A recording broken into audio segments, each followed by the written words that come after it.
Welcome back with a smiling face. Links to previous episodes are given in the video description, so don't forget to like, subscribe and share the video. Secrets of the Fallen Heart. Episode 10. 67. The king goes past us without giving us a single look. He is even scarier when he's fighting that killing machine.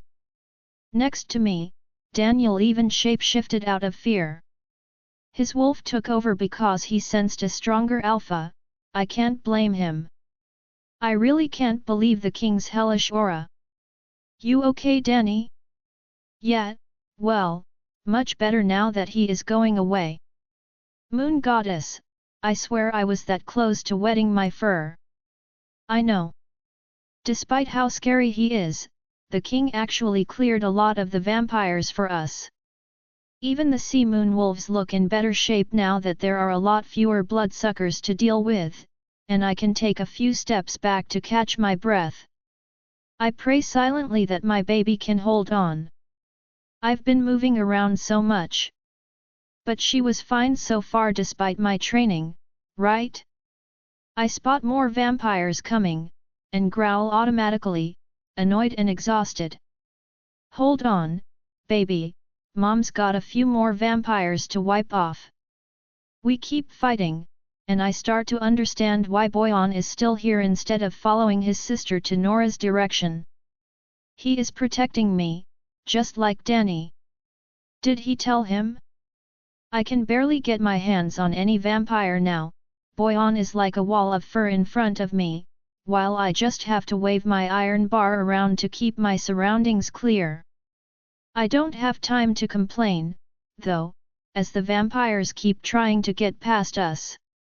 Where do they want to go? Are they aiming for the city, to the humans? Why the west? The sea moon wolves are gathered with us at their border, but we have now been pushed a couple of steps into their territory. Suddenly, several vampires manage to kill one of them and run past us. Nora. Some passed through our defense. They are running through the city. What? Where are they aimed to? I don't know, but they are staying west, on the sea wolves' turf. Following them now. I completely forget about Boyan and Daniel and start running after those vampires. Where are they going? It was obviously a planned attack. There are too many of them, and they were too well equipped. Something's wrong, even for a vampire strike. I meet up with a group of sea moon wolves, but they are too busy to complain about me intruding their turf. I feel Nora coming closer too. Did she shapeshift? Her alpha aura is completely different from her mates. While the king's aura is like a dark hurricane, Nora's more like a white, silent shadow spreading around. I can't tell which one is the scariest. I feel her coming closer, and stop running to focus on my surroundings.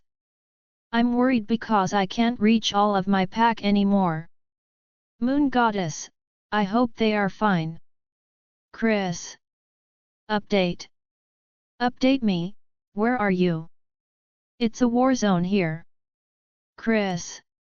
I can't even tell you, Elena, there are so many people here. All the packs, almost. But the vamps. I panic for a second, as I suddenly lost our mind link, like he was pushed away or something. I try to mind link someone else to check on my cousin, but he is back before that. I have no idea what's going on, Elena, the water is attacking us. The water? What? I probably misheard. Chris, what? The water what? It's attacking us. For real. Ouch. Anyway, get here. I feel like the battle is taking the worst turn in the north, and I'm dying to go there, but I try to focus on our position first. We got some rest after the king's arrival, but now that he's gone further north, those vampires are just going at it again. It's a never-ending battle. I keep fighting back and trying to get closer to Nora, resisting the urge to shapeshift. So much for no stress. Suddenly, I feel something like a tingling at the back of my head, a ghost sensation. Elena? It's Nora. I think she's hurt. How would you know, she's... But I ignore Daniel, turning to Boyan. Boyan, get your A*s to Nora. Now. Leave me alone. I try to focus on her, but it's surprisingly easy for me to locate her aura, even in the middle of that frenzy. Looks like she's fine, and she's got backup too. Did Tanya join her? Or people from the Blood Moon? She's on the Sea Moon clan's turf, quite close. Elena. Are you okay? Yeah, doing my best. I'm just a few blocks ahead of your position, but the situation's worse here. I want to keep running her direction, but Boyan suddenly gets in my way. What is he still doing here? Stubborn wolf. Elena? Crap, I mind-linked Nora without thinking, reaching out to her is even easier than I thought. It's Bobo. I keep telling him to go to you but he won't leave me. His sister is running to you though. Maybe Tanya's even already there, but I don't have time to check. More vampires, always more vampires are coming. I even lose my iron bar at some point and have to resort to using my fists again. I can't take any hits. Elena. I know, Danny, shut up. I finally grab what looks more or less like a wooden pole, and use it. Oh, right, vampires don't like wood, right? I manage to defend myself a bit longer, but this is really getting exhausting. Does it ever end? Elena. I turn my head, and as I felt it, the white wolf is here. Right behind Nora is Tanya's big wolf. It was high time. Finally. Nora. Are you okay? Moon goddess, you're bleeding. It's okay. Why aren't you in wolf shape? Don't worry, I can defend myself fine that way. I forgot people would ask. Thank Moon Goddess we soon get busy enough that I don't have to explain myself any further. Is it me or are we getting more and more vampires all of a sudden? Just like Tanya is dead set on defending Nora, Bobo and Daniel are fighting hard to not let anyone close to me. Nora, there is something weird. What is it? I feel like they're targeting you. This is obvious when you stop to watch. All the vampires are almost going completely past us to target Nora exclusively. Tanya is getting tired, even with her brother's help, and Nora's defense is close to perfect, but there are just too many vampires. Nora jumps to the side to test my theory, and as it turns out, I was right. She's their target. Elena, it's going to be fine. The south is almost clear, they will go and help the White Moon clan. Did she request the Jade Moon's help? That would explain some things. I nod, and try to mind-link my uncle reticently to check on them. You. Our river is still attacking us. Our warriors are poisoned and you are not there, you useless wench. Elena, Dad's right, the water is... Hey! Still slowing us down. I report it to Nora, omitting my uncle's rage after me. This is so weird. Water attacking werewolves? Seriously? I take a glance at the sea a few meters behind us, but everything looks normal. What is going on in the north? Moon Goddess, I hope they'll be fine. The king should be there by now. Tanya. I turn my head, realizing our mistake. Nora and I got too caught in the mind-linking. Tanya is struggling on one side, and Nora cornered by the vampires on another, too far from us. I try to get to her, but she's surrounded. I feel the wave coming right a second before it actually does. Help! Nora, don't! It's too late. Nora's mind link literally hit us, and probably a lot of wolves around. How did she even? But before I can take a second to think and run to her, dark shadows suddenly jump in the fight from everywhere. I recognize the familiar piercings and markings. It's Lysandra Jones. The Purple Moon Clan. Moon Goddess, they are the best fighters of Silver City, and right in time to save the day, too. The Purple Moon Wolves attack without mercy, shifting the balance, clearing the attackers around Nora and Tanya in no time. The fighting resumes, even fiercer, but things are looking better for us this time. Suddenly, I realize another wolf joined the fight, the younger Black. He's side by side with Nora, but before I can wonder what is he doing here, I suddenly hear Daniel's whimper. Danny! I jump in, kicking away the vampire who managed to pin him down. My best friend, in his wolf form, is hurt, struggling to get back up. You, stop trying to protect me. Hey, I'm not protecting you but my goddaughter. You've got to be kidding me. We don't have time to argue. Boyan jumps in to kill the other vampire who was targeting him. I help Danny up, but thank Moon Goddess, it seems the fight is almost over. The vampires are almost all dead or unable to fight in some way, the Purple Moon and Boyan are putting the rest of them to shreds. It's a bloodbath around us, quite literally. Everyone is in a mess.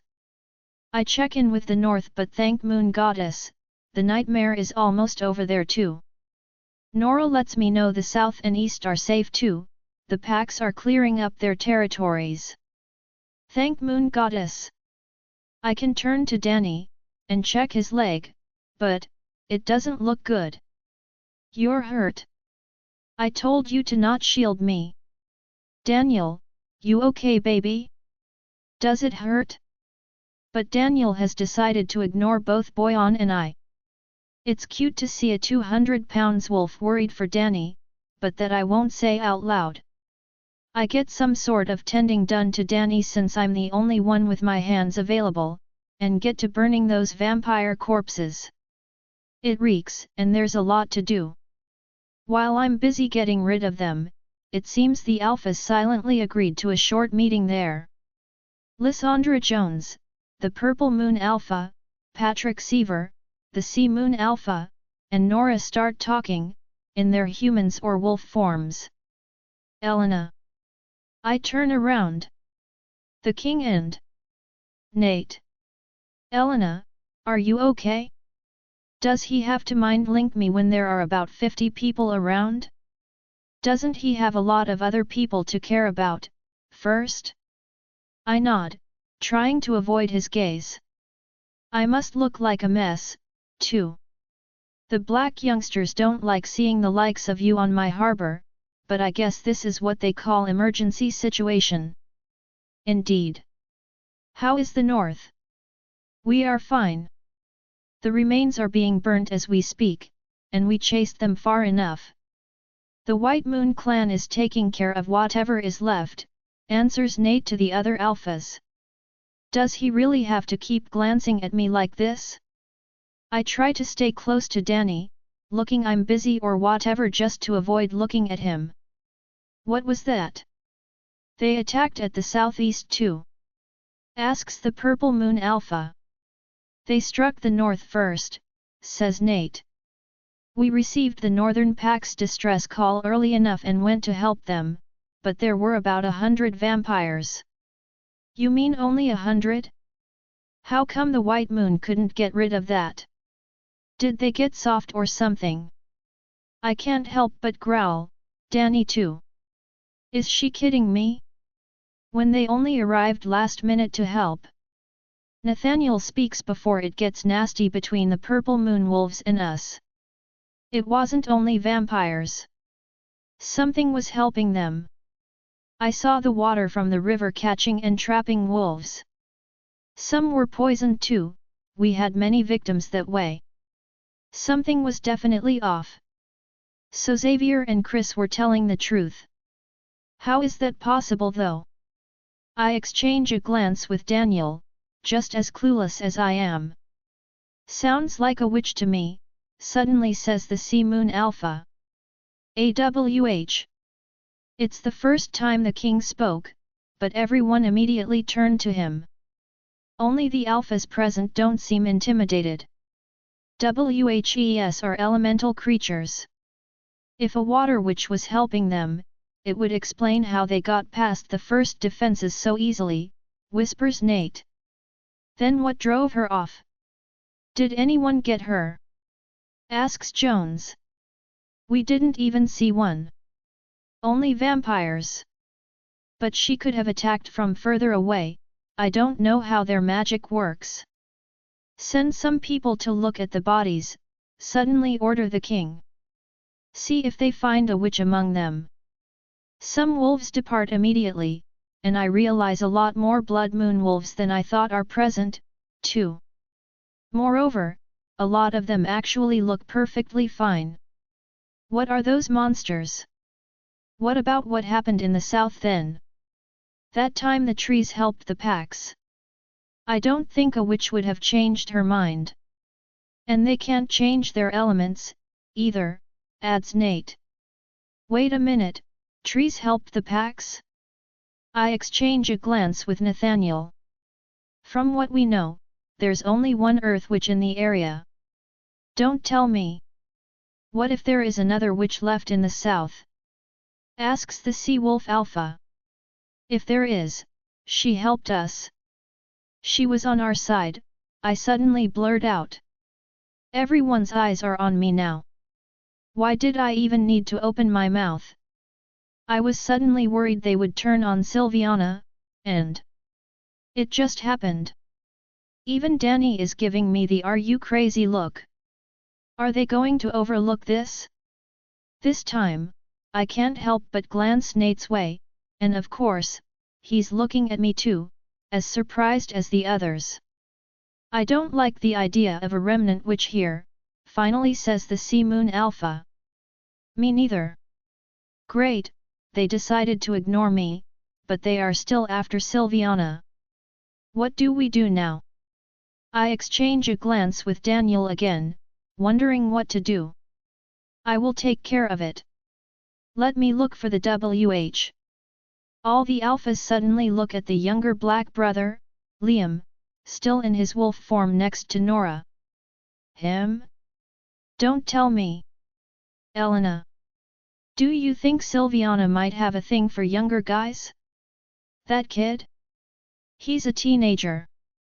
How old is Silviana anyway? Dunno.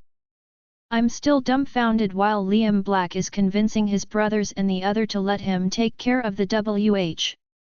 Now that I think about it, Silviana did say she had some sort of spy close to Nora.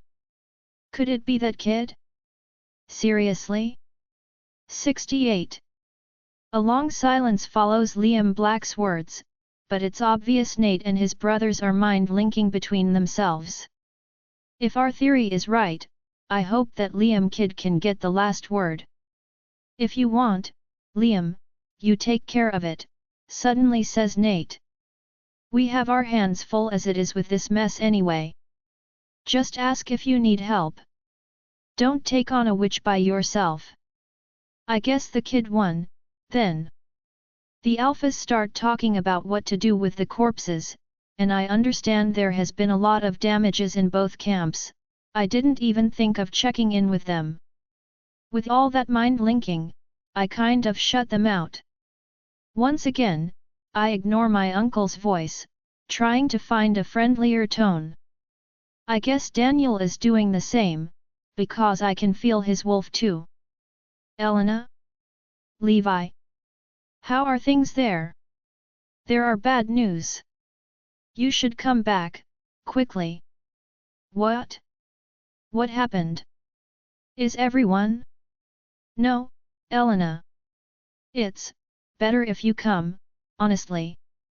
We are not even done checking on everyone. I feel my throat tightening. Moon Goddess, our friends.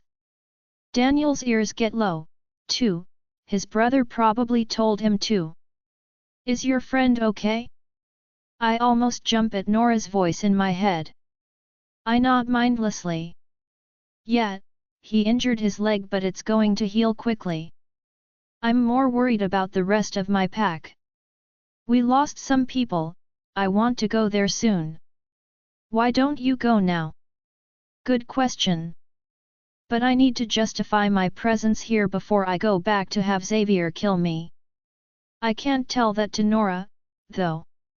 My alpha wants me to represent him here, seeing what the other packs will do.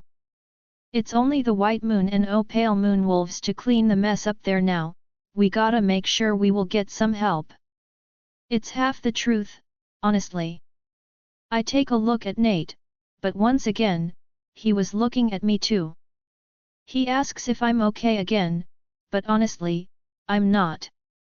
Nathaniel will definitely help you. Crap, did Nora catch that?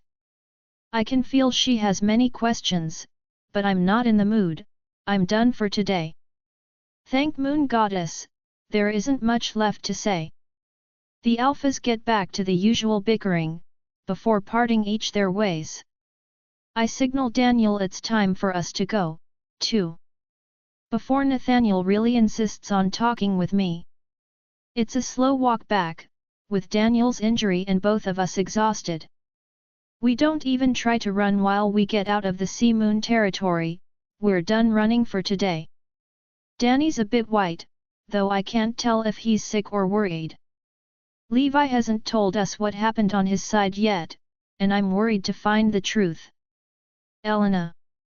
I turn back, but before I see anything, Nate's arms are suddenly around me, hugging me tight. Oh, Moon Goddess! I give in and hug him back too. Why is it that just one embrace from that man makes me feel so much better? And I can smell the sweat on his skin. His smell. His hands on my neck, he steps back to look at me. Nate, what about your pack? And Nora, my brothers are with them. I wanted to check on you, make sure you were fine. I'm fine, I sigh with a nod. But there's been losses in my pack, I know. I was up there earlier. What? Nate helped the White Moon clan too? I only saw the king running there. I check up on him, but despite all the blood on his jeans, he looks completely unharmed. Are you okay? I ask, still checking. He chuckles. Of course I'm fine. Tired but fine. Elena, he suddenly looks at me again, very serious. His eyes are so close. I can see the fire behind shining in them.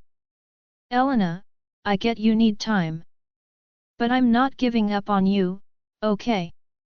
Oh, Moon Goddess!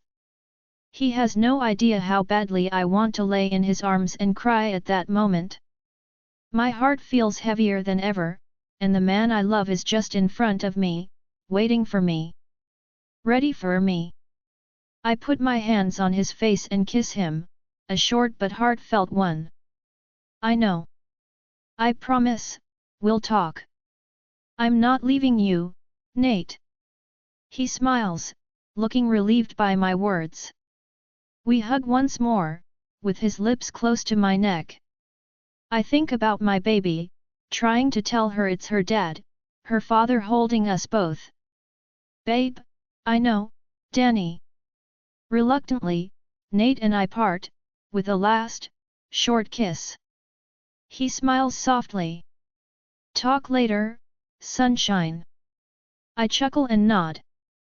I haven't heard my nickname for a while. He watches us go, staying there with that lonely expression of his while Danny and I get away. I keep thinking while we are almost back on our territory and exchange a look with Daniel as we cross the border.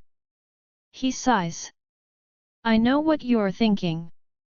No, Danny, I want to tell him. That's what I was gonna say, babe, but today, every wolf in Silver City was possibly around. Don't worry, there'll be a better time. Let's deal with this ST at home first, okay? Yeah. We get to see the ST at home a few minutes later.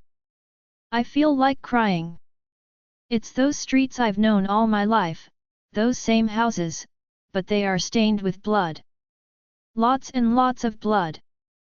Thank Moon Goddess, the few bodies are vampires, already burning with that hideous smell of rotten flesh. How many are there? Elena? Daniel? It's Ben, who walks up to us. He doesn't look too good. His left ear is covered in blood, and he's limping a bit. Plus, he's got a lot of cuts and scratches. Moon Goddess, Ben, I'm fine, I'm fine. Trust me, there is much worse there. Bonnie is helping Mom tend the wounded. I was checking if we haven't forgotten anyone. Come. He guides us back to the scene of the fight. People from both the Pale Moon Clan and White Moon Clan are gathered. I feel my heart drop when I hear it. People crying, screaming. What? We suddenly see the first wolf's body. Moon Goddess, it's a guy from the White Moon. Someone covered his head with a white sheet, but I can recognize his fur's white and grey pattern. Oh, no. We keep walking, and I recognize two others. Moon Goddess, this one had just begun training, she was so young. And this guy was at the club the other day. Daniel's face drops, I bet he knew him. Elena, Danny, I better tell you now. Eric is dead. Oh, Moon Goddess, no. No, no, no. I start to cry, and walk faster to the pack. The atmosphere around us is so horrible. It's all dust and smoke flying around, and the streets I once knew are no longer the same. A house has collapsed on one side. There are pieces of wood, metal, and bricks all around. Mud and blood mixed together, as the ground was completely turned over by the wrestling tracks. It smells like rust, ashes, and rotten flesh. We finally reach a crowd, and that's when I see it. Several bodies, aligned on the ground. Someone closed their eyes. I recognize each one of them. Maria, the girl who helped her mother with the shop on the 2nd Street. Crystal, the pretty waitress from the Latino bar. Camden, Adrian, Javier, all kids who trained or used to train with me. Hugo and David, those two were a couple, they used to go dancing at Pepe's. The young Ava, a friend of Bonnie, and Eric. Daniel is already crying loudly next to me, and I hear my own sobs among everyone. I can't believe what I'm seeing. It's like I'm a step away from the scene. There's no screen, but I'm just not able to look properly. All those lives I knew, and they are gone, just like that. Someone hugs my shoulders, but I have no idea who. I don't care. I feel my breath, my heart, choking desperately. My wolf is crying loudly. I can't look away, I can't accept it. I can't believe Eric got killed. Not like that, not so easily, Moon Goddess. Elena. I turn to face my furious uncle. I can't take him now. I just want to be able to cry and mourn my friend's death. But he walks up to me, in a storm. Before I can say a thing, he suddenly slaps me. What, Xavier? I hear people screaming my name and his, and several people walk to us. But he pushes them away. Where were you, you little wench? Your brothers and sisters died in battle because you weren't you. How dare you betray your pack and run away from the fight? Look at what you shut up or I swear I'll kill you, Xavier. To everyone's surprise, that voice was Isabella's. Eric's mother looks furious, but no one can ignore the tears on her cheeks, far from dry. She runs up between my uncle and me, and pushes him away in a rage, completely out of control. Don't you dare accuse anyone of my son's death, you bastard! Elena was better wherever she was instead of under your shitty command. You're the worst alpha. Any of those children would be alive if you had been able to lead them properly. But the only thing you led them to is their death. Elena was gone. She should have been where you can't rely on a single wolf just because they are stronger, you useless, yells Isabella. You would have gotten her killed just like you did with my son. Now shut your god mouth before I kill you. You should be silent and ashamed of yourself. Calm down. Orpheus takes her away from Xavier, glaring at my uncle in the meantime. What did he do during the fight? I knew Xavier was a poor leader, but now that I look at him, he's barely dirty, and looks almost unharmed too. How can he be so fine when people died? He should have been in the front lines. What did you do? I whisper, in shock. I want to ask that too, Xavier. Clark? My godfather's furious voice clears a path between him and Xavier, who just literally turned white. Clark, but before he can say a word, Clark slaps him. Not a sharp slap like the one I got, but a violent, powerful one that sends Xavier to the ground with a nasty sound of bone breaking. Everyone holds their breath. That one was for laying your hand on Elena, you bastard. Before Xavier even realizes, Clark kicks him violently in his stomach, getting him to lose his breath in a ridiculous grimace. And this one was for abandoning your pack to hide Moon Goddess knows where during the fight, you scum. Now that I look around, people from our Opale clan are glaring at Xavier. I can tell they're happy about Clark's words. Did he really run away? I can't believe him. Enough. What about Elena? I turn around, and see Iris, still half crying, standing among the pack, glaring at Clark. My cousin looks like a mess, her dress torn apart and covered in blood and dirt. Clark frowns and turns to her. Didn't she abandon the fight, too? We all saw it. Why are you only going after my father? This is so unfair. I can't believe her. She knows. She knows why I couldn't come. Why I couldn't shapeshift and fight. Iris knows I'm pregnant. Why is she going after me now? Is she just trying to protect her father, using me to distract Clark away from him? You little, growls Daniel, looking at her like he's about to vomit. Elena was fighting, further in the east. Can't you see my brother's state? Suddenly says Levi, emerging from the crowd. She's covered in blood and ashes as well. She was on the Sea Moon Wolves' territory to fight. But Iris just growls at him and goes to her father. I can't recognize my cousin. Is she just angry because she lost her boyfriend? For a second, I had forgotten about the two of them. She helps Xavier up, and they leave the scene without adding a word. I shake my head. Moon Goddess, all of this is too much. What about Chris? I silently ask Levi. Actually, he was taken to the hospital earlier. They say he might lose his arm. What, but he was fine when he mind-linked me earlier. He probably acted like he was fine. Elena, you know how Chris is, he sighs. How are you two? I'm fine, but Danny needs.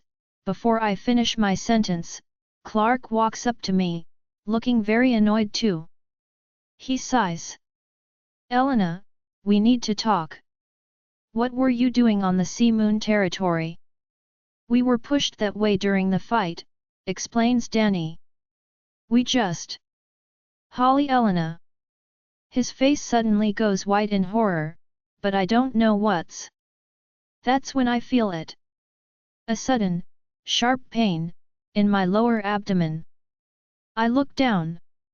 My pants are covered in blood, my blood. Oh, moon goddess, no, no. 69. When I wake up, my first thought is that I'm feeling super nauseous, and very heavy, like I've been sleeping too long. I'm familiar with the smells around me. Is it the hospital? Hey, morning babe. Daniel is sitting next to the bed I'm in, smiling softly, leaning on the mattress. What's going on? I am so confused. Then, it all comes back when I see the little band-aid on his cheek. The vampires attack. Nora's white wolf injured, Eric's death. Oh, moon goddess! I turned to him, panicked. Danny, my baby! I beg you, tell me my baby is, she's fine. She's fine, Elena, I promise, he says, grabbing my shaking hand to hold it. Your little girl is a fighter just like her mom. She held on, don't worry. She's still there. I leave out a big sigh of relief and put a hand on my belly, where I feel like she should be. Oh moon goddess, if I had lost her. I was terrified for a second. Gosh, I already love you so much, little thing. There's bad news, though, says Daniel, frowning a bit. What? Well, since you were transported to the hospital and all, the wolf's out of the bag. Oh, you mean they know I'm pregnant? Well, everyone suspects so, but only Clark, ISA, and a few other people are aware we were supposed to keep this pregnancy a secret as long as possible, and now all of the White Moon and O Pale Moon clans know. Great! It couldn't have been worse. And I haven't been able to talk to Nathaniel yet. I'm about to ask more when Abigail walks into the room. Honey, could you help me put the... Oh, moon goddess, Elena. You're awake, sweetie? Daniel, I told you to tell me as soon as she woke up. Mom, she literally opened her eyes half a minute ago. Oh, I see. All right, take this, let me check her up. Hi, sweetie, how are you feeling? His mom asks me a few usual questions, like if I'm in pain or dizzy, and does her checkup. I'm feeling so numb and my limbs are sore, I wish I could stretch. How long was I unconscious? I ask. Actually, you weren't completely unconscious, you had short wake-up moments, but a few seconds. Anyway, it's been 2 days. 2 days. Did they hold the funeral yet? What did Clark say about my pregnancy? Has Nora healed already?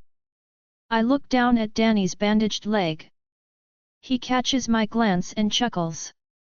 I'm fine, I get to rest by watching you.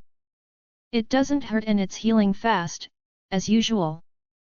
My babies have good health and self-healing, says his mom.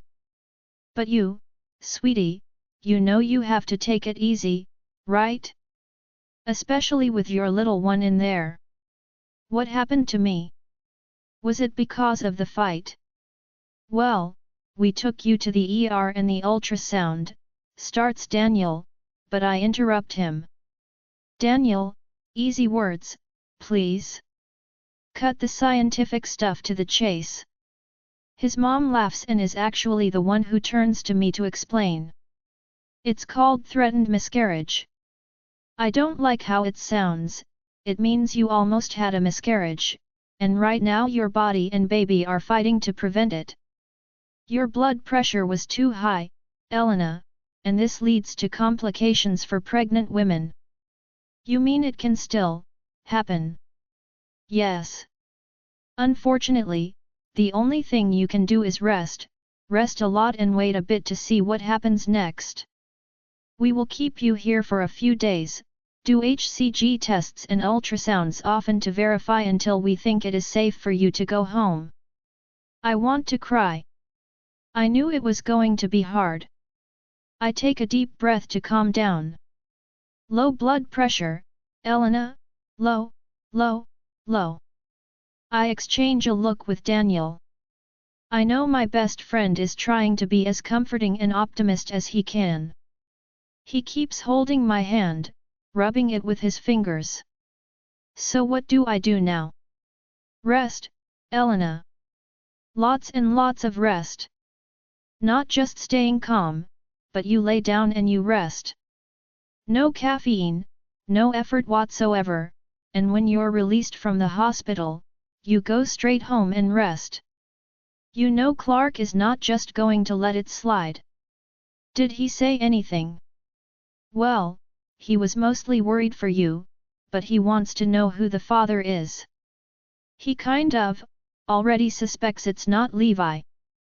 But, trust me, he has no idea about you-know-who. He's in for a big surprise, then. Daniel seems uneasy for a second. Actually he's here. What? Well, he was there a few minutes ago, and he just went to visit your dad, so, he's probably still around. I'm not sure I'm ready to confront my godfather and Alpha now, but after what happened with Xavier, and the fact that I'll be completely unable to move around or do any pack activities for a while, I guess I'm going to have to do this sooner or later. Clark? Elena? You're awake. Wait a minute, I'm coming to see you. I exchange a look with Daniel, letting him know. He nods. Abigail, who caught on what was going on, crosses her arms, unhappy. Elena. Your blood pressure. It's going to be fine, I promise to stay calm. You better. I'm staying here anyway. We hear someone outside the door, but to my surprise, Levi shows up instead of Clark, smiling from ear to ear as soon as he sees me. There she is. Hey, glad you're back, princess. He comes and gives me a soft hug. Levi. How do you? I was on my way here, and Danny and Mom mind-linked me to let me know. You okay? For now, I admit. Clark is coming, oh, Levi exchanges a glance with his mom and brother and nods, taking a seat next to my bed. He's clearly not leaving my side as Clark is on its way. I didn't confirm or deny anything, Elena. I know. But I won't lie to Clark. Lie to me about what? We all turn heads, as the Alpha just walked in, looking concerned. He sighs and walks up to my bed, frowning in his beard. You scared out of me, kiddo. What if something happened to you? I smile. He's still my godfather after all. I know he feels he has to look after me since my mom's passing and my dad's coma. Clark is like a relative to me, my second father. I don't want to lie to him. Actually, I'm long tired of all the lies. If my pack has to know, it's better they know everything. Clark, I need to talk to you. Yeah, he says, suddenly serious again. Elena, you're pregnant? How come you didn't tell me? I only learned about it too. I mean this week. And it is not an easy topic for me either. He glances in Levi's direction. The two of us have pretended to be a couple for a few weeks, but truthfully, I doubt Clark ever believed it. He knows how close I am to Daniel's brother, but he also knows my real feelings for Levi. Clark is the kind of alpha who is good at reading people's feelings.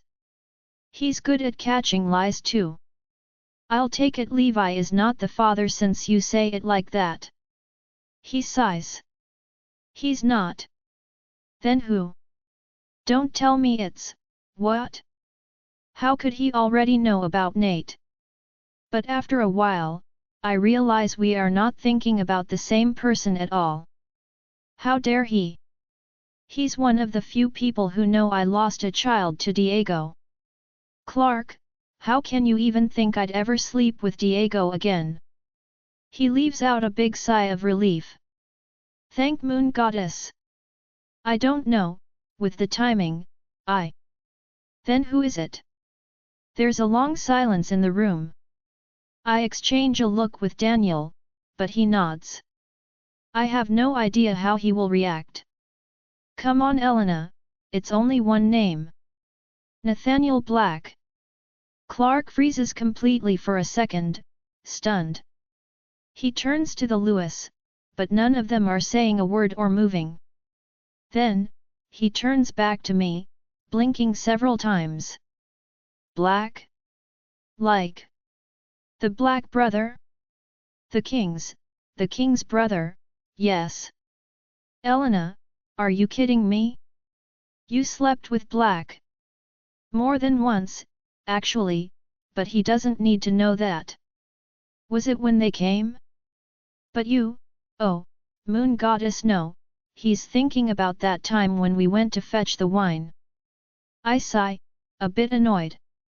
No, Clark, I had an affair with Nathaniel before that. And after, too, suddenly says Daniel. I glare at him. Can't he just shut up for once? Clark looks like he's about to pass out, so I just tell him everything. Well, not everything with the details, but how Nate and I met, agreed to see each other, until now. I leave out our repeated fighting, though. It's annoying and embarrassing enough as it is. My godfather takes it all like a slap in the face, speechless for a while. After a long moment, he looks at me like he doesn't recognize me. Elena, do you realize what you have done? I know, I shouldn't be seeing someone out of the pack, but, Black. A Black, of all people. The King's brother. Are you kidding me, Elena? And you're pregnant, on top of that. Okay, stop, enough, suddenly says Abigail. Yes, Elena is pregnant, and I understand if it upsets you, but she and her baby are not fine. So if you don't stop yelling at her right now, you're leaving this room, Clark. My godfather glares at her, but Abigail is a nurse, and she has beta blood, too. She can take it, and doesn't nudge. Who knows? He suddenly asks. About my pregnancy, people who saw me bleed, I guess. For the father, only the people in this room. Fine. Elena, I want no one knowing. Excuse me. Just when I was about to come clean about my relationship with Nate, and my child. Is this a joke? But Clark shakes his head. Things are complicated at the moment. The Blood Moon and the Gold Moon are negotiating and things are heating up with the other clans. Everyone's going to have to pick a side. We have always been neutral, Clark, says Levi, suddenly looking as worried as I am. Until now, but there is no way we are siding with the Gold Moon. And if the Sapphire Moon clan takes a position, we cannot abandon them. We were nothing before they helped us finance the hospital, the clinic, and the labs. It's old history but it's still there. You're talking as if some war was about to take place, Clark sighs, and puts his hands on his hips. I don't know. But having two clans negotiate an alliance is never good. Everyone's watching, and getting ready. Just in case. So, Elena, this child. I don't want anybody to, I am not lying to Nate, Clark, I talk back, annoyed. My godfather growls, pissed. Why? You were concealing this relationship just fine until now, weren't you? This is for the safety of our pack. Elena, if the Sapphire Moon knows my goddaughter and potential heir is having a child with one of the Black brothers, what will they think? You'll put us all in danger. You're smarter than that. I spent more than 6 months hiding my relationship with him, do you think I don't know the risks? I reply back, angry as well. I know it was wrong, I know he's not someone I should get involved with, but it happened, Clark. And I'm done lying to everyone about it. Elena, this isn't just about you. I was thinking of making you the alpha of the White Moon clan, and now, this? I know how important having a child must be for you, but I don't want Black involved in any way with my pack. Levi, you could, I am not lying about my baby's father. I yell. It's not just about my child, Clark. I love Nathaniel Black, whether you like it or not. You can forget making me your heir, you can banish me, I don't care anymore. I never asked to be made alpha anyway, you can give it to Orpheus. Elena, I beg you, calm down. Abigail walks over to me, worried, checking my vitals. I take a deep breath in, trying to calm down, looking at my blood pressure on the machine. Think calm, think about baby girl. I wait a few seconds until I think I'm cool enough. Clark looks torn between worry and anger, saying nothing but fidgeting. Clark, I get things are heating up. But I won't lie anymore. I lied for too long already. And this baby is my and Nathaniel Black's baby. I grew up without knowing my biological parents. I swear to Moon Goddess, I won't let my child grow up without knowing who her real father is. I see my godfather is just furious, but I am not changing my mind, he has to understand that. I see him take a deep breath. He doesn't want to yell and put me at risk, but we are definitely not done. What about your father, Elena? If I banish you, what about him? You'll leave him alone, my dad would understand me, Clark. My godfather closes his eyes, leaving out a long sigh. I exchange a glance with Daniel and Levi, both looking worried. I know they're afraid Clark would really banish me. Honestly, I'm afraid too. I don't want to leave the White Moon clan, all of my life. But I also understand the position he's in. If a conflict really arises and we are not clear on whose side we are on, we might get crushed by clans bigger than ours. Abigail. How long does Elena need to rest? About 2 weeks, at least. She can leave the hospital in a few days. Fine. Elena, I don't want you to talk to anyone for now. I'll get back to you when my decision is taken. And that includes Black.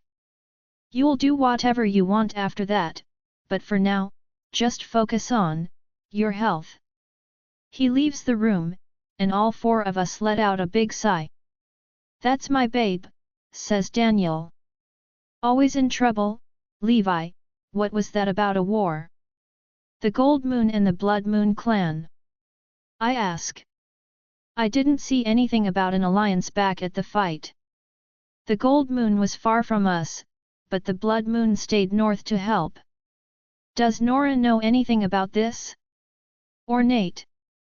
Levi exchanges a glance with his mother, but both shake their heads. Elena, you should just rest and not worry about anything. You just woke up, sweetie. Levi will ask, but please, stay still and rest for now, all right? Levi and I will stay with you. Don't worry about Clark, I'm sure we will find a solution. I nod, and Levi bids me goodbye, promising to find more about that conflict Clark mentioned. I comply with Abigail's new checkup until she leaves, and I'm left with Daniel. Babe, there's something else. I roll my eyes. What now? Don't worry, it's good news this time. I mean, a good idea. What then? Bobo called me. Nora had an idea. She wants to test your blood and hers. Test our blood? Yeah. Apparently, the king and her entourage want to check if she is really a royal or not, and we thought, we could use the tests to check if she and I are really related. Daniel nods, with a big smile. I mean, we had suspicions, but wouldn't it be nice to confirm if she is family to you? I can't help but smile a bit. Family? That really sounds nice. You can do that? I ask. Of course I do. I'm already in touch with Tanya, we'll compare it. But babe, if you are related to Nora, you know it might complicate things further, right? I know. Let's just keep my relationship with her a secret, for now, right? Nate doesn't know, and I hope she hasn't told the king either. She didn't, Boyan told me. But babe, if Clark banishes you, you think Nathaniel or Nora could take care of me? Honestly, I don't want to think about that now, Nate.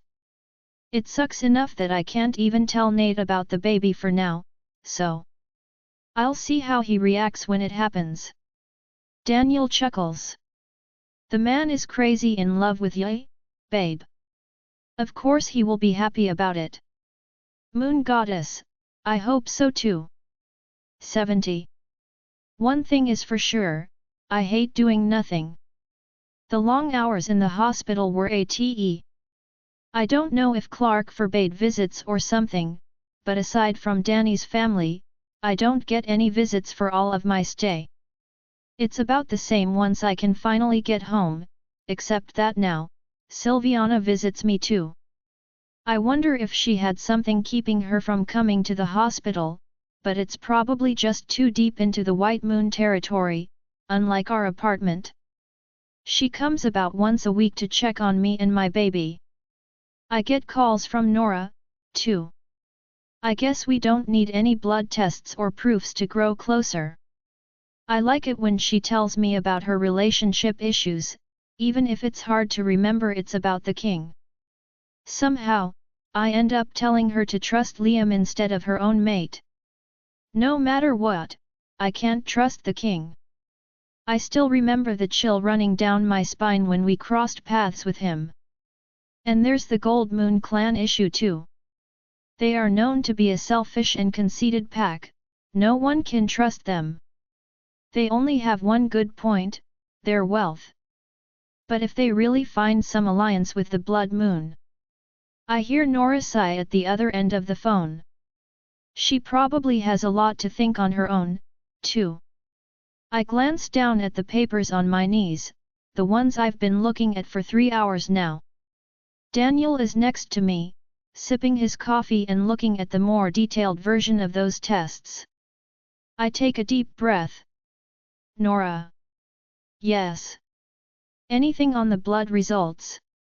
I wish I would know if she is really a royal. It could change so many things for everyone in Silver City, her mate, and even my relationship with Nate. Not yet, she answers. Tanya said it would take time, apparently, gene testing is longer. I figured so, I sigh, looking at Daniel. Danny said the same thing. But I have something else, actually. Apparently, matching our blood test results is much quicker. I hear her breathing stopping. Is she okay? Nora. Sorry, I'm just so stressed all of a sudden. Do you really have it? You know. My gosh, she already sounds so excited, I can't help but smile. Yes. Daniel just got the results this afternoon. I wanted to see you in person to tell you, but now that you called me first I really don't think I will be able to keep it in until then. But can you breathe first? You're scaring me a bit, and if you collapse I'm way too far to help. No, I'm okay. Just tell me, is it a match? Is it? Moon Goddess, she's almost screaming. I laugh and grab the paper to check again before telling the poor girl. Elena. Nora, it is, we are related. I feel the tears coming up as I say that, and she is crying too. Great, we are both crying like pups now. Are you okay? She asks. Why do you ask? You are crying like a baby too. We laugh for a bit, and Daniel smiles and shakes his head too. This is so insane. I try to remember what Daniel said precisely. Nora, there is more. What do you mean? According to Daniel, the percentage of matching DNA can indicate how closely related we are, so he brought the full results. You and I have 13.3% of matching DNA. I wait a bit for her to take in the info, exchanging a complice smile with Danny. You're torturing her, aren't you? He whispers. I stick my tongue out. I've been locked up for days, I'm just having a bit of fun while I can. Elena, speak. We are cousins, Nora, I finally say. First cousins. One of my birth parents was your mom's sibling. I just wish I knew which. Like anything about my birth family. I envy Nora who at least knew her dad. Are you kidding? I shake my head. I asked the same thing to Daniel twice, too. But he was very specific, I remember each of his words by heart. No, I'm not. Daniel just told me, this much matching DNA can only be a first-degree cousin. Do you imagine? Your mother is my aunt. We are cousins. Nora cries a lot at the other end of the phone, and it's hard to stop my own tears. For the first time, I know someone I am blood related to. My first family tie found again, Nora is linked to my lost past. Daniel shifts position to come closer to me, smiling and holding my free hand. It takes a while for Nora to calm down, so I take deep breaths too and lie down, my head on Danny's lap. Elena, do you know what this means? I sigh. Yeah, I thought about it right away. That means if you turn out to be, I would be a royal's child too. Could it be? I really doubted it, but Daniel said so. I may not have as much as you, but I do have some royal characteristics after all. Probably that my non-royal parent was less pure or something. I don't know. But I will need to find this out now. Nora being a royal means I am one of sorts, too, but it complicates things, a lot. Reagan never mentioned I was related to the royals. Did she try to hide it? Why? If the woman she talked about was Nora's grandmother, and mine too, she and I shouldn't have such a difference in our royal blood. But Nora is the pure one, not me. She's got perfectly white fur, sapphire blue eyes, and a monstrous alpha aura. I don't have any of that, and my aura isn't as powerful as hers. I'm pretty sure her mind linking is stronger too, from what she's demonstrated so far. So what is that big difference? Was it what Reagan wanted to conceal at any cost? Elena? What do you mean you need to find out? I know I said before it didn't really matter for me, but, I sigh. Daniel caresses my hair. Babe, you gotta talk with Reagan again, he whispers. Now you've got all this information, plus what Silviana told you. She can't pretend anymore. You even know the name of your former pack, and it's about Nora, too. And he's right, there's my baby. If she has royal blood, it changes a lot of things. The vampires from last time were targeting Nora, it might have to do with this. I mean, it's the only reason they would target her in particular, from what we've heard. But turns out, I might have royal blood too, even though it's weaker. But Nathaniel is an alpha, too, no way that's making my baby any weaker. Daniel points at the phone. You can tell Nora, Elena. She won't tell anyone. Tell me what? She asks. I take a deep breath. Nora, I need you to promise me you won't tell anyone what I'm about to say. Especially not the brothers. Not even Tanya, or anyone else. Yes, yes, I promise. What is it? I just learned it before the battle. I'm pregnant. Is it? Yes. Nathaniel's the father. She stays silent for a long while, and for some reason, I start crying. I've been moody these days, but actually saying it out loud to Nora, just after the good news of us being family, opens something in me that I haven't been able to release before. I can put up a good front for Clark, pretend I'm strong, act calm for my baby, I'm completely lost inside. I am pregnant. I love this baby, but she wasn't expected. It changes a lot of things. My relationship with Nathaniel, which was already a mess, to begin with. My position in the pack, that I might have to give up for her. Even school. I haven't been able to go to school since I was discharged from the hospital, but even so, what comes next? I'll have to give up on university to take care of my baby girl. I'll have to take a full-time job to support her, maybe juggle with Daniel to take care of her properly. More than that, I still haven't told Nathaniel. Nora and Daniel both try to comfort me, but it takes a while for my tears to dry. He takes the phone from me at some point and hangs up for me. Danny. Yes, babe. I don't know how I'm gonna pull it off. The clan isn't going to help me raise a child from another pack, and you know all my paychecks are going to my dad's bills and our rent, and the school. I start crying even more, not making any sense between my sobbing and bad breathing. Daniel caresses my hair to have me calm down. Babe, calm down, calm down. No stress, okay? First, you're not going to be alone, ever. You have the best friend in the world, me, who would go to hell and back for you, okay? If you're banned, they can ban me too. Plus, you know my family won't ever abandon you, you're like our secret third sister. So even if Clark decides on something really stupid, you know our family will be there to support you. Also, don't worry about school, okay? You can always take a year off and resume later, no?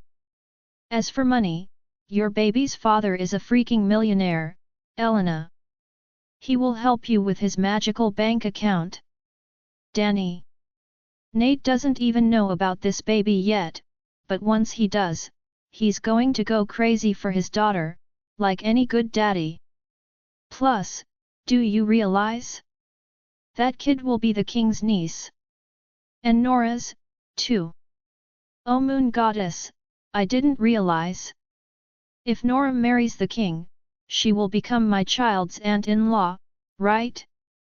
That plus being my cousin. This is crazy. Out of all people, my lost family, my cousin, and I fell in love with two brothers. As I think about our weird family tree, it reminds me. Danny, my dad, yeah, I know. Don't worry, I'll go see him for you, all right? I can ask Mom and Bonnie to check on him too. My poor dad. I keep imagining him, alone in that hospital room, still in this coma. If only he could wake up now. I know he would support me. Tell Clark he will be happy for me and my baby. He would probably give Nate one of a pep talk too. I chuckle imagining that, and Daniel notices it. Babe, I like you smiling better. No negativity in this house, just warmth and a nice environment for our baby girl. You know what? Next time I'm going to the university, I'll get you some books about babies and all that kind of stuff you will suffer from with parenthood. We laugh together about what a struggle it will be to raise that baby until I get hungry for pizza and beg Danny to order some. Actually, I crave pizza every day that follows. Sitting at home isn't much better than laying down in the hospital bed. I give up studying by myself as it becomes boring and makes me angry anytime it reminds me how I won't be able to attend university until next summer at least. Daniel keeps his word and brings me a dozen of books about pregnancy, kids, and parenthood. I become much more aware of everything that comes into pregnancy and discusses it often with his mother at each of my check UPS. The 2 next hospital visits are a relief. My baby girl is still there and growing. Daniel even starts buying baby stuff, and his mom brings me what she kept from her 5 pregnancies. Abigail and Bonnie are a huge support, but Silviana is probably the person I come to trust the most. The witch comes often and gives me some tea to drink, soups and other things she prepares herself. She teaches me some breathing exercises, how to stretch, and even how to make my own nutritious soups. However, a few days have passed, and I'm still confined to the sofa. Worse, I'm running out of things to read, and Daniel is especially grumpy. Consider as if he's working, babe, I sigh. He's glaring at his phone as if it was some vicious creature. If it wasn't the expensive smartphone kind, I bet he would have already smashed it. I'm just saying. A call once in a while would be nice. He is working. In his wolf form, Danny. Have you ever tried texting with your paws? Why are you defending him? He pouts. I'm the one ignoring Nate so I don't have to tell him I'm pregnant before Clark decides to throw me in the street or not. So I kind of understand what Boyan is going through. Who knows if he really is working? Have you heard from him? Or Nora? I roll my eyes. Daniel is a drama queen when he gets into one of his jealous episodes. At least it's better than watching TV. Daniel, stop the insecurity episode right there. Boyan is gay for you, like literally. He makes you breakfast anytime he's here. Carlo made breakfast too, and he still cheated on me. Yeah, I remember, his coffee was disgusting. But Boyan is cute, nice, and caring. So now, can you grab that stupid smartphone of yours to order my pizza or do I have to get up? This is another matter. With Juan, anyway, Elena? I frown. Was that Nora? I can barely recognize her voice. What's wrong with her? Nora? Nora, why are you crying? Are you okay? What's wrong? Elena, can I come to your place? I have nowhere to go. Nowhere to go? Isn't she staying at that place the king bought her? Boyan told us it was a huge penthouse and all. What? But, what about your? I'm not going back there. Something happened.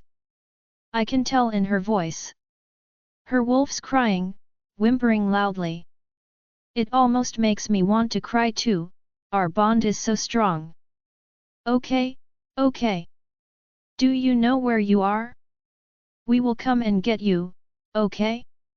She gives me the name of some restaurant, and I recognize it immediately. I ate there with Nate before. I get up to grab my coat and boots under Daniel's surprised eyes. What are you doing? Grab the car keys, we are going to the Blood Moon territory, I say while putting on my coat. No, we are not. Why would we? Nora needs me. Danny, we are going or I'm going alone.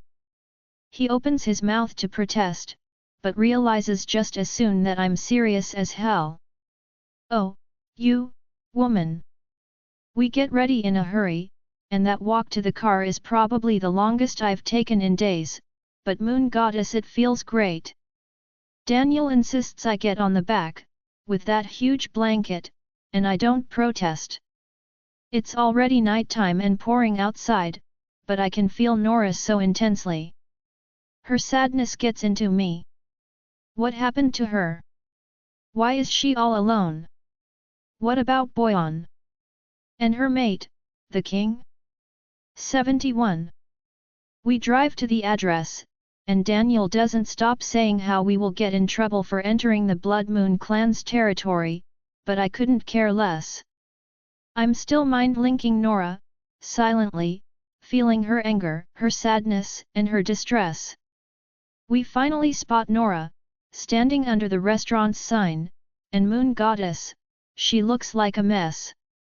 She gets in the car, soaked and crying loudly. Her black hair is stuck on her cheeks, and her makeup running down on her face. And how come she is wearing an expensive-looking dress? Nora. What happened? I ask, trying to calm her down. Wait, it smells like blood, babe, says Danny. I check Nora. Is she injured? She doesn't look like she could have been fighting. I finally see her feet. Oh my goddess, Nora! Moon Goddess, how could she even stand like this? Her feet are covered in blood. Is that glass? Her white skin is cut in multiple places, it looks painful just by looking at it. But she acts as if she had only just realized it too, and keeps sniffling and sobbing the same, shaking her head. Danny, you think you can handle that? I ask, looking at the injury. Or do we take her to a hospital? Danny gives a few glances back. I know this isn't exactly his expertise, but his mom and sister are nurses, so it should be okay, he finally says. But we need to disinfect it quickly. My goddess, Nora! What happened to you? She looks at me, and starts talking, but crying a lot more too. I thought there was something wrong with Damien, and Liam said there was this party. For the Black Corp, their company. So I hid that I was going, and Liam took me there, and Bobo too, and she starts crying a lot louder, breathing with difficulty.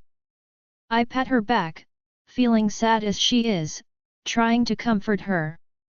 She keeps trying to push her messy hair out of her face, with trembling hands and erratic moves. Damien was there, with that woman, and they said she's his fiancée. What the actual F***K? Nora is his fated mate, isn't she? He even made all a ruckus about finding her for years, and now the king is getting engaged to someone else? What is going on?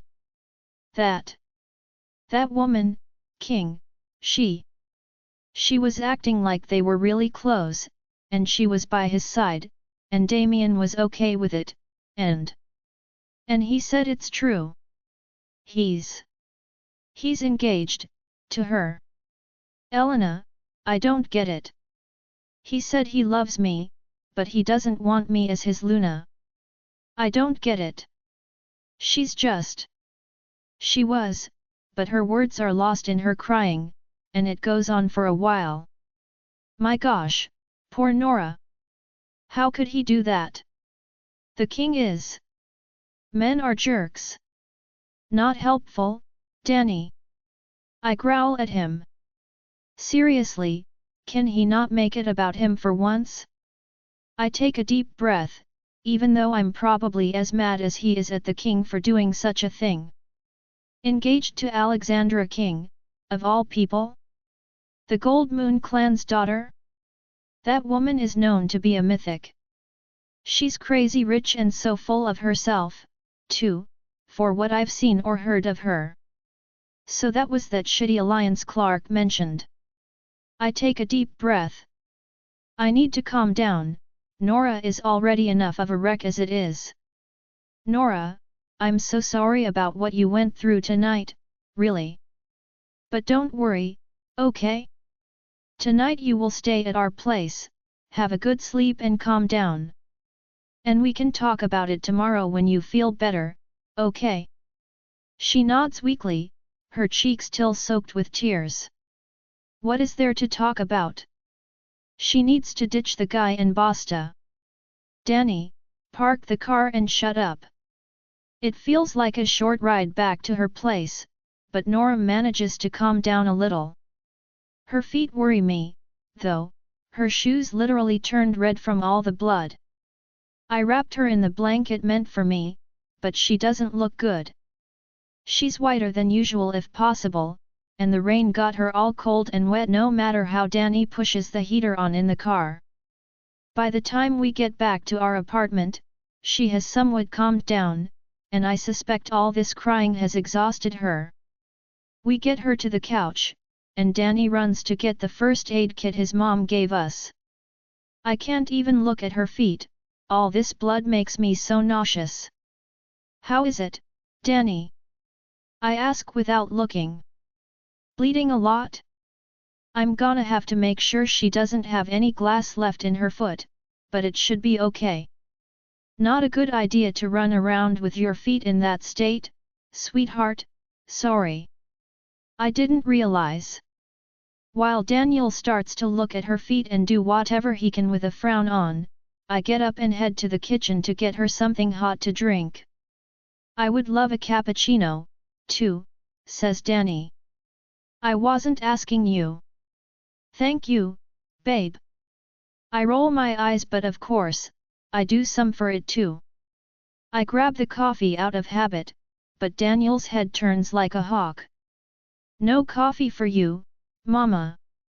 Crap, I forgot, I'll just make myself some lemon tea too then. We need to buy more soon, I've been drinking nothing but citrus tea lately. Suddenly, my phone vibrates. It's Nate, I sigh. Why is he calling now, of all times? Danny frowns, turning to me with his gloves full of blood. They are probably looking for her, he says. You should answer before the whole Blood Moon clan rushes to our territory. He's probably right. If they are intensely worried and searching, Boyan probably told them before it escalates.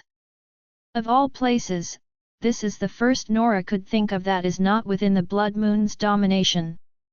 Nora is looking at me with her eyes full of worry and something that looks like wariness. I take a big breath. I haven't talked to Nate in ages, and we barely texted each other too. I was too busy hiding my pregnancy from him. Yes, Nate. Hi, Elena. Are you okay? I'm okay, thanks.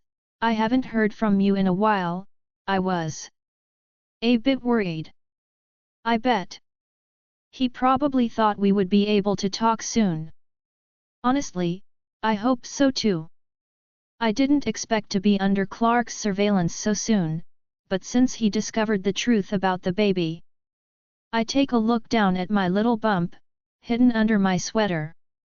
I know, sorry, I've been busy. Busy watching TV and eating pizza. I feel so useless now that I think about it. If only I wasn't sick on top of pregnant. Deep breath, Elena, it's for your daughter's health too. Moon Goddess, it's so hard to hear his voice and not spill anything. But I still haven't heard from Clark, and the wrong word could get me banished and penniless in a minute. Sorry if this question seems really out of the blue for you, but have you heard anything from Nora Blue Moon, by any chance? I frown. So Boyan did let him know about my relationship with Nora? How much did he actually say? I don't know how much he knows. Yes, she's here with me, at my place. Really? How is she? Is she hurt? Yeah, she's okay, I answer, a bit annoyed. Well, a bit shook up, but she is safe, and Daniel is taking care of her feet. Who got her in this state in the first place? I seriously hope the king is regretting and doing this to my cousin. At least, they do sound worried about her. All right. Good to know. I'll dispatch someone to come and get her, and I stop him right there. Not tonight, Nate. It's not a good idea. Nora is still too upset, she needs some time. A brief silence, and I wonder if he's talking or mind-linking someone. Is he with his brothers? Does the king know? He's probably with him, considering how Nate is not mentioning anything about our own relationship. By the way, how much do his brothers actually know about us? Elena, do you mind looking over Nora for us? I understand if she feels better staying with you, at least for tonight. Yes, of course. As long as she needs. She could stay a full month, I wouldn't mind. Actually, I'm happy she's here. I'm mad at her mate, king or not, for being such a jerk to her. To be honest, there are a few very impolite and disrespectful things I wish I could say to him, but now is probably not the right time. Finally, I hear Nate talking to someone, but then, his tone changes a little. Who is with you? That's none of your business, Nate. What, is he making this about Levi again? Seriously, now? I hear him sigh. It's... Boyan wants to come over. Oh. Not what I thought, then. Well, I think Boyan is not to blame, but Nora definitely needs some time from the blood moon to think. Maybe not now, but at least tomorrow morning, when she feels better. Nora. I call her. She was watching me all this time, but Daniel turns his head to me too. Yes. Bobo wants to come and see you tomorrow morning. Is that okay? She hesitates for a while, but in the meantime, Daniel's eyes are literally shining. To think he was mad at him an hour ago. I can't believe him. He's so childish at times. Finally, Nora nods. She said yes. All right, let's do that then, says Nate, with a bit of relief in his voice. Okay. He hesitates a while, and I wonder if I should hang up. Elena, you. Are you sure you're fine? I get red immediately. Why is he saying that? Did he sense something? He couldn't tell just from my voice over the phone, right? I get really nervous. Is he just asking to be polite? Or does he suspect something? Boyan wouldn't have told him, right? And he didn't seem to notice anything at the fight either. Yes, I'm fine, I told you. Good night, Nathaniel. I hang up a bit fast and leave out a big sigh. Just 5 minutes on the phone and I'm such a mess already. Are you okay, babe? I am, I reply to Danny. And don't ask, Nora is the one to be worried about. I can't take too much attention on me right now, and I want to focus on Nora anyway. At least Nate didn't have the guts to get engaged to some other. Well, she should be happy, Boyan is coming for her. Oh, stop being a baby, Danny. Bobo is worried about Nora, as a friend. Now drop the jealousy act, or baby, or not, I'm really kicking you. Nora suddenly looks at us with wide open eyes. So you're Bobo's mysterious boyfriend? Oh, right, she probably had no idea about those two until now. Daniel immediately turns red as a beet while I chuckle. Bobo's mysterious boyfriend, what do you have to say for yourself? I knew it. I always saw him texting someone, so I knew he had a partner, so, Danny's embarrassed face is priceless. He pretends to be twice as focused on Nora's feet, but his ears are red, very, very red right now.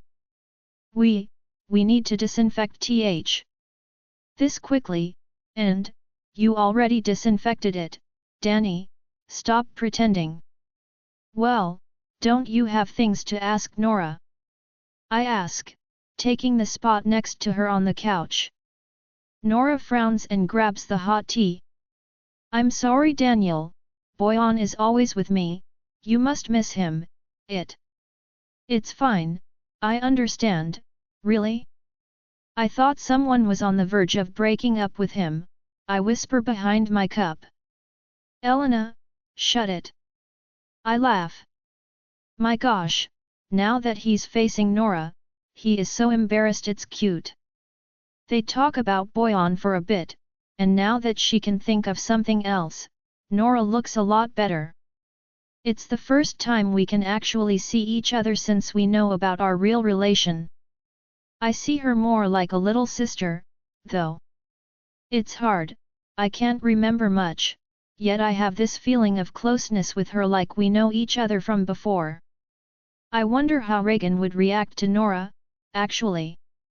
She probably has no idea there's another survivor to the Blue Moon clan. Nora, Daniel, and I talk for a bit, mostly to distract Nora out of her bad evening. She falls asleep shortly, though, and Daniel and I watch her for a while. She's even prettier than before, somehow, despite her red eyes and nose. It's funny, says Daniel. She doesn't look much like you physically, but I still see how you two are alike. Really? Yeah. I don't know, like an impression or something. In the way she talks, or she moves. Is it a royal thing? I sigh and shake my head. I'm not a royal, Danny, a part of you is. At a lesser degree than Nora, for sure, but I want to see the results. If she is as pure-blooded as we think, it may explain why you are so different too. Your mind-linking ability, your slow healing, I put a hand on my belly, a bit worried. If I am any part royal, my baby will inherit this. And her father is a pure alpha, too. Will that reinforce her royal blood? I have no idea how it works. I just wish she could live a normal, happy life. Her parents being of different packs is enough of a nightmare as it is. I will tell Nate. Next time I see him. Even if Clark banishes me. Daniel frowns, unable to hide his worry. I understand, babe. I hope he doesn't, but the king's engagement confirms there is something bad going on. Moon Goddess may prevent a war. I thought things had been calmer with the Black's father's death, but we both look at Nora, whose eyes still get teary in her sleep. She probably will be the first thrown in the middle of all this, you know. I don't know why the king got engaged, but Nora won't put up with it. She's a Luna, deep down, she knows that. Oh, I would pay to see her get rid of that B*H of Alexandra King, sighs Daniel. The Gold Moon clan, come on, let's get her to bed. Let's think about this mess another day, I'm tired.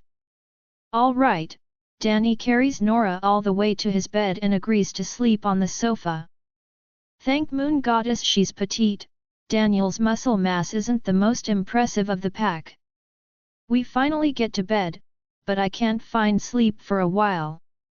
Hearing Nathaniel's voice for the first time in a while made me feel a bit better. My wolf is yearning for him. I try to imagine how he'll react to my pregnancy. Nate can be really sweet sometimes. I just hope he'll take it well. If I'm rejected by both him and the White Moon clan, I really will have nowhere to go. Babe. MH?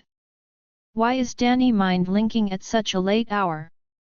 I sit up in my bed, confused. Look out your window. I push my curtain, and take a while to see it in the darkness. A wolf, sitting at the corner of a building, completely still. It's Diego. How long has he been here? No idea, I just spotted him. What is he doing? I don't know, but it's odd he won't approach. Clark may have put someone to watch you, don't you think? Or he knows I'm not alone. Babe, you really need to talk to Black. I don't care about Clark's decision, I don't want this guy to keep loitering around you. If he knows about your baby. I know, Danny. I growl unconsciously and keep watching. After a while, it starts raining outside, and Diego walks away, but I can't settle down. 72. As I hoped, after a good night's sleep, Nora already looks a lot better. Her eyes are still red, but she's feisty enough to argue with Boyan about keeping silent on the king's engagement when he arrives. Daniel is happy to see his lover again, obviously, but for me, Boyan's presence is a strong reminder of Nate. He even gave him fresh-baked croissants for us. He knows how I love croissants with my coffee in the morning. The four of us decide to stay home and spend a lazy day, as it's a downpour all day long outside and Nora and I are tired. Nora talks a lot with us, sometimes crying, sometimes laughing when we share our childhood stories. We talk a lot, sharing our werewolf thing, and I tell her about how I control my werewolf, as she still apparently struggles with hers. I don't think I've ever felt so close to another woman my age before, not even Bonnie or Iris. It's like I found myself a little sister. In the evening, Liam Black comes to get her, but just so they can take some time and talk. He's probably going to defend his brother's actions. We let her go with him, as I'm in no condition to come anyway. I keep falling asleep, my pregnancy and the rain keeping me sluggish. I don't even hear Nora get home. I wake up to someone's crying. Is it Nora? I get up from the couch, approaching her. She's curled up in a corner, breathing and crying loudly, a smartphone at her feet. Nora? What happened? But she keeps shaking her head, like in a trance. Gosh, what is wrong with her? Is she sick? Do I have to bring her to the hospital? Moon Goddess, if anything happens to her here.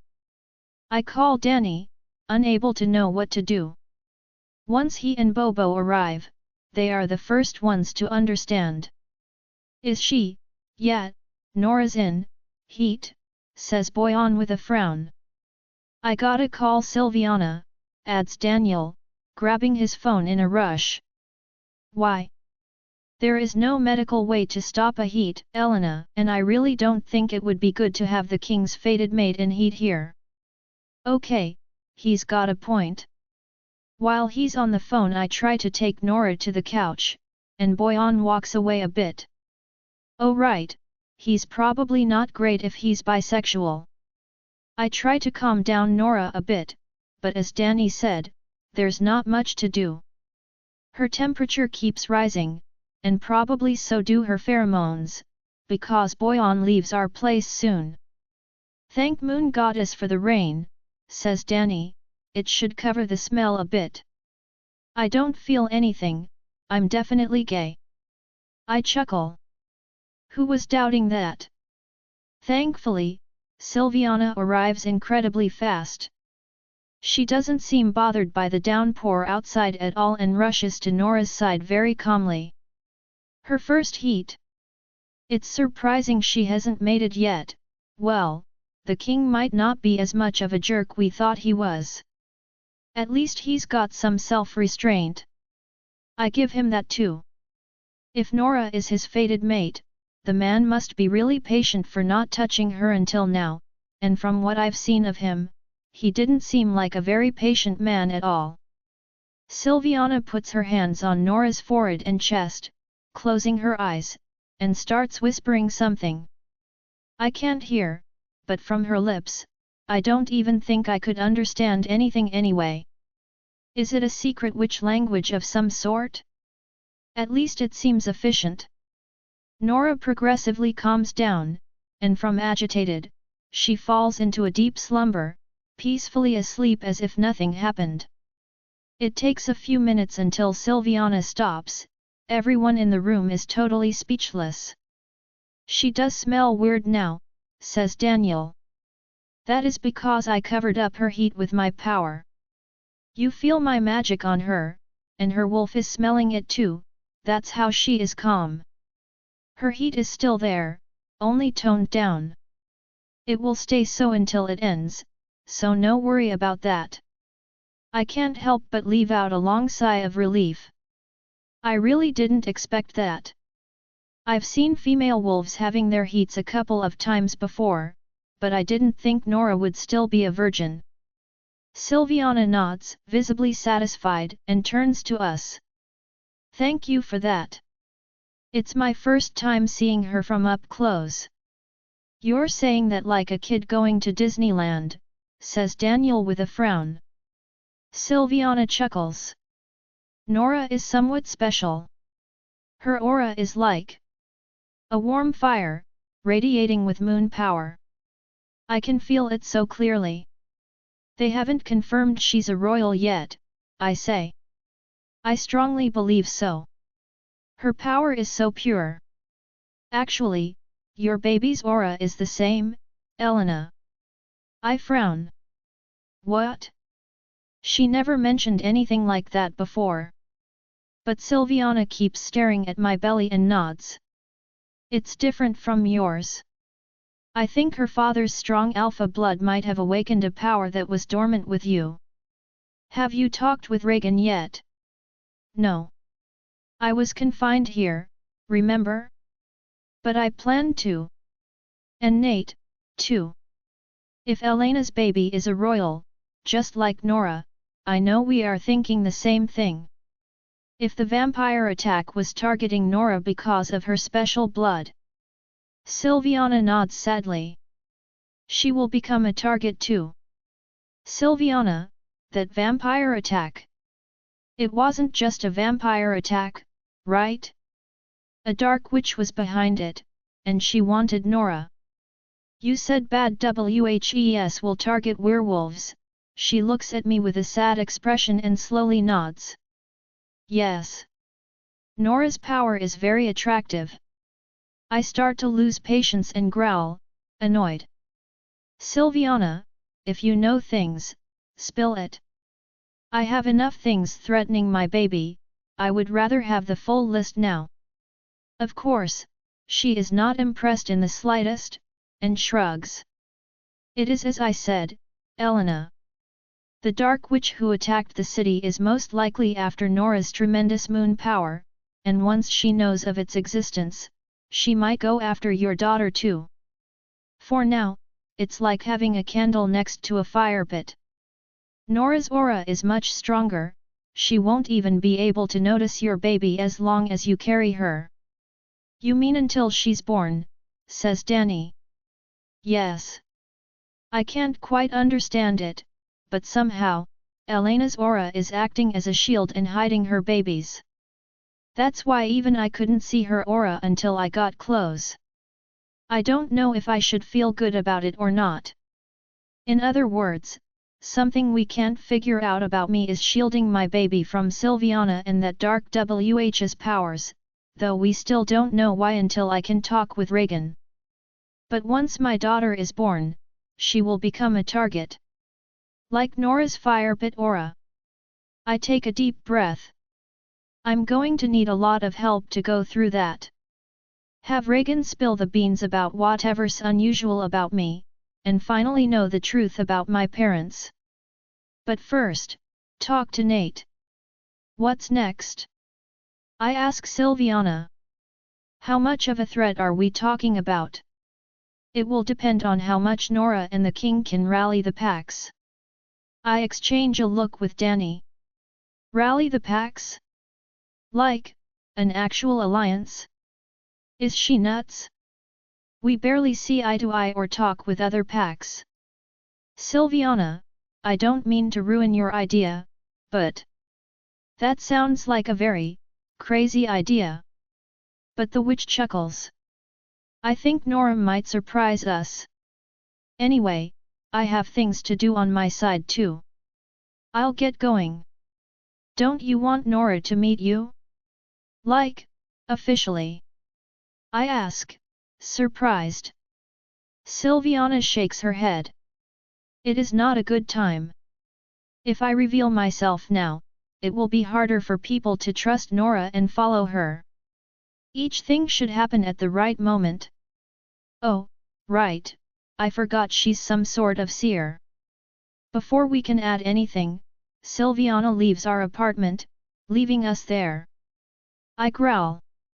Can we get one good news once in a while? Talk about good news, Reagan is back in town and you'll talk to Black soon, babe. I'd better. A few hours later, Nora wakes up, feeling fine as if nothing's happened. She has no recollection of her heat, it seems, and of course, no clue about Silviana. Can my cousin really find a way to rally the packs against that dark witch? Before my baby is born? It's not that I don't want to believe in her, but for now, Nora's only an 18-year-old girl heartbroken on my couch. Though, my cousin seems to get stronger anytime I look at her again. On Monday, she goes to work, looking perfectly fine, and I know she won't come back here. She looks like someone who's ready for a fight rather than a work shift. I hope she can work things out with the king and have him cancel that alliance with the Gold Moon. As for me, I'm back to my routine of resting, taking check UPS at the hospital, and waiting for Clark's decision. Though I know it's taking too long. It doesn't seem good. One evening, he finally shows up, visibly annoyed. Daniel is by my side on the couch, so is Levi, standing behind us with his arms crossed. My godfather is in a bad mood. I'll take it you didn't find a satisfying solution, I sigh. Oh, I did, Elena. But I know you're stubborn and won't listen to what I tell you no matter what, and that's what's bothering me. What is it? Clark takes a deep breath. I spoke to the elders. They agreed to offer you a choice. I already told them you wouldn't give up your child, and they understood that much. Right. I don't fully understand how are things between you and the Blood Moon clan, at the moment, but this is the White Moon we are talking about. So, you have a choice. I'm getting nervous. What could get Clark so annoyed? He knows what kind of decision I would take, so why did he still manage to get me a choice? You have to give up any of your rights as an alpha heir, but the elders agreed to let you have your child. As long as its existence is concealed from his biological father. They don't care what kind of story you want to tell, but no one else should know that it is Black's child. I clench my fist. Those assholes. Elena, think about it. You haven't told him yet, so, what's the other option, Clark? He sighs. Banishment. From both Opale and White Moon clans. So that's it. Either Elena keeps it a secret from her baby's father, or she is banished. Are they serious? Says Daniel, furious. It's not like she had a child with anyone. Says Clark.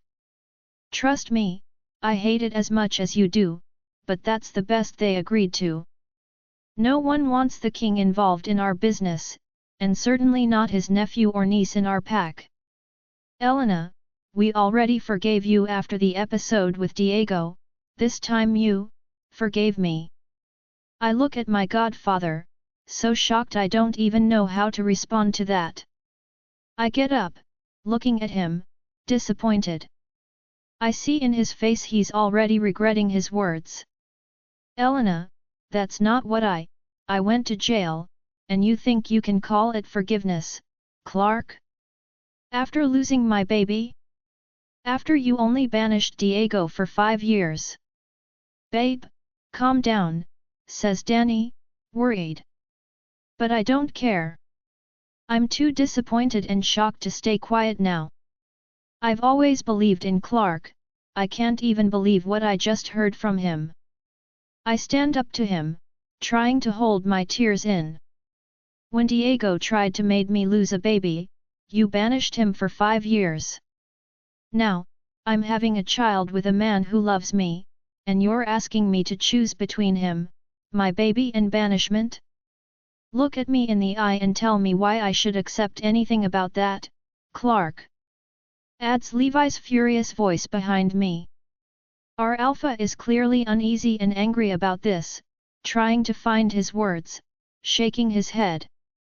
Elena, we are talking about one of the most dangerous men in this city. Nathaniel Black is this city's number 2, and you are someone important for our pack, too. You getting pregnant by that man is not something we can address like some happy news. I never cared about being alpha of the White Moon or O Pale Moon, Clark. I don't care even if I'm the last Omega. I'm grateful my parents adopted me, I'm grateful for you to be my godfather, but I never asked for any of those responsibilities you're pushing on me.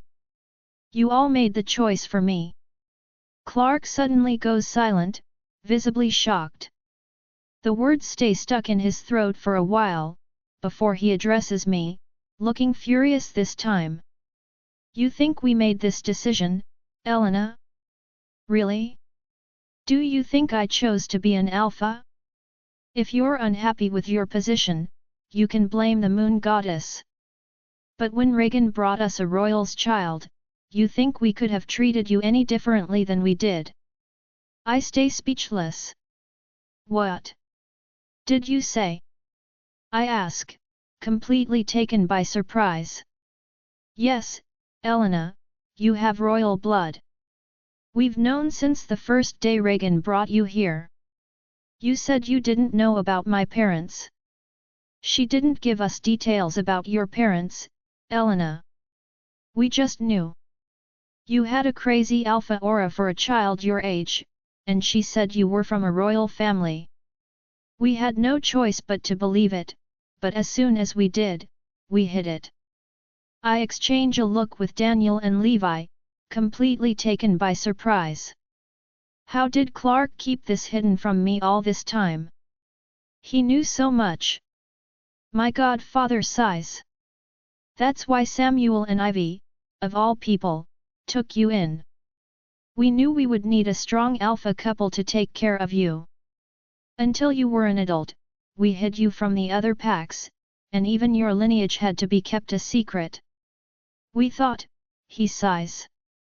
We thought to have you take over the White Moon clan someday, as my goddaughter and Samuel's daughter, would seem natural. Werewolves naturally look up to the strongest individuals. As an alpha of royal blood, you would make a great leader for us. At least that's what we thought, until Diego asked Daniel, disgusted. Clark nodded. Strong alphas in the same pack always end up looking for strong partners or fighting. I just didn't think it would get so bad, or make you lose a child. I admit I may have treated you more as a female with royal blood than a woman, Elena. But I never, ever thought you would do the same thing again. Moon Goddess, it's my godfather standing in front of me, but I feel like vomiting right now. And I swear my pregnancy has nothing to do with it. I'm sorry your weapon is not living up to your expectancies, Clark. Elena, that's not. Shut up. Shut up, and listen to me, for once.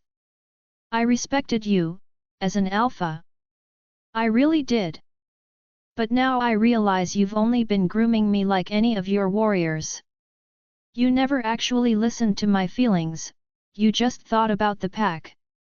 I get it. You may think this was your duty as an alpha, honestly, I don't care anymore. I see the sadness in his eyes. I know he may feel guilty and realize what he's done, but this time, I'm not staying silent and taking it anymore. I step up to him, trying to calm down and control myself. So from now on, I'm going to be my own individual and make my own decisions. Not for this pack, but for myself.